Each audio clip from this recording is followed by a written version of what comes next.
ये रेस जिंदगी की रेस है, किसी की जिंदगी लेके ही खत्म होगी।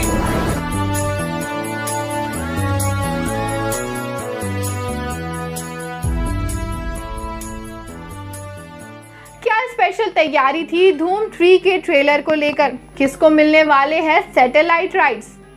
क्या स्पेशल बात होने वाली है इस बार की स्टोरी में?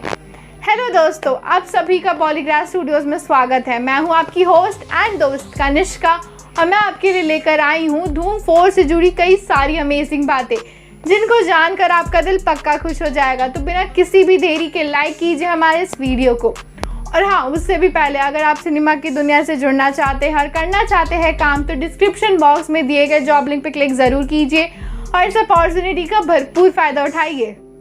कहानी है एक बहुत ही सिंपल से लड़के के बारे में जिसका नाम होता है अद्विक, और वो रहता है कैलिफोर्निया में, जहां वो एक सिंपल सी नौकरी करता है और अपना गुजारा कर रहा होता है। लेकिन उसकी इतनी सिंपल और नॉर्मल सी लाइफ के पीछे कई सारे गहरे राज है जिसके बारे में मैं आपको बताऊंगी इस वीडियो में। रोज की तरह अद्विक अपने अलार्म क्लॉक की आवाज़ से उठ जाता है और ऑफिस जाने के लिए रेडी होने लगता है। वो जैसे ही ऑफिस जाने के लिए अपना कबर्ड खोलता है, उस कबर्ड में उसको एक पेंडेंट दिखता है जो काफ़ी पुराना टाइप का और काफ़ी हैवी था, जो बिल्कुल भी नॉर्मल पेंडेंट नहीं दिख रहा था। उस पेंडेंट को हाथ में लेने के बाद अद्विक थोड़ी देर के लिए कुछ सोचता है, लेकिन फिर अचानक से उसको कुछ याद आता है और वो उस पेंडेंट को एक अलमीरा के कोने में रख देता है और अलमीरा को बंद कर देता है। और फिर दोबारा से वो नॉर्मल होके अपने ऑफिस जाने के लिए रेडी होने लगता है। जब वो अपनी कार ड्राइव कर रहा होता है अपने ऑफिस की तरफ, तो उसके फ़ोन पर एक मैसेज के नोटिफिकेशन की आवाज़ आती है, जिसको सुनने के बाद अद्विक अपना फ़ोन उठाता है और उस मैसेज को खोलता है। लेकिन वो मैसेज एकदम ब्लैंक होता है, जिसको देखने के बाद पता नहीं क्यों अद्विक के फेस पे एक बहुत ही ज़्यादा मिस्टीरियस सी स्माइल आ जाती है और उस मैसेज को देखने के बाद वो अपना फ़ोन नीचे रख देता है। लेकिन जब अद्विक अपने ऑफिस पहुंचता है तो एक लेडी उसके पास आती है और उससे कहती है कि कहाँ रह गए थे तुम, बॉस तुम्हें कब से ढूंढ रहे हैं और काफ़ी ज़्यादा गुस्सा हो रखे हैं।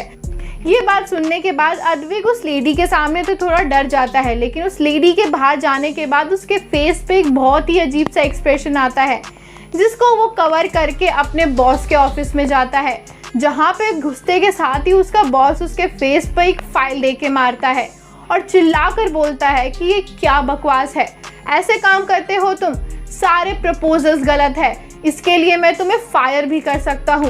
ये सुनने के बाद अद्विक अपना सर झुका के सॉरी बोलता है और अपनी गलती को ठीक करने के लिए कुछ टाइम मांगता है।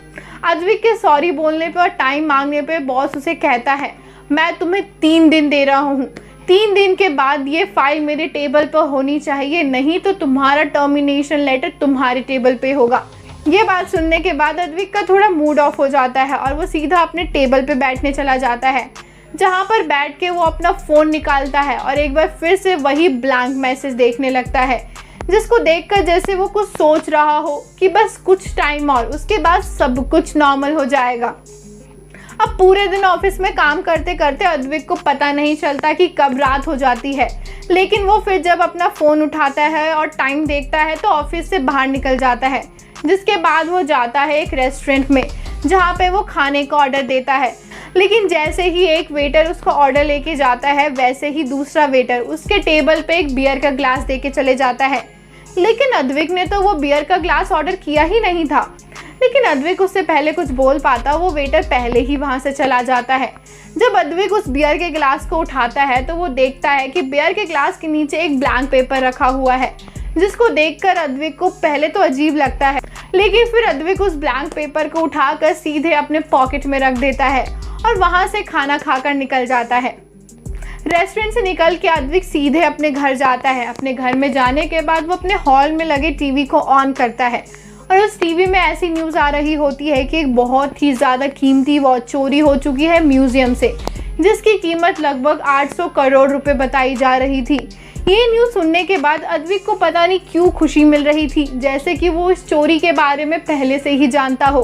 और तो उस न्यूज़ में ये भी बताया कि चोरों ने अपने पीछे एक भी सबूत नहीं छोड़ा है, जिसके बाद पुलिस के लिए ये पता लगाना काफ़ी ज़्यादा मुश्किल हो चुका है कि आखिर वो वॉच गई तो गई कहाँ।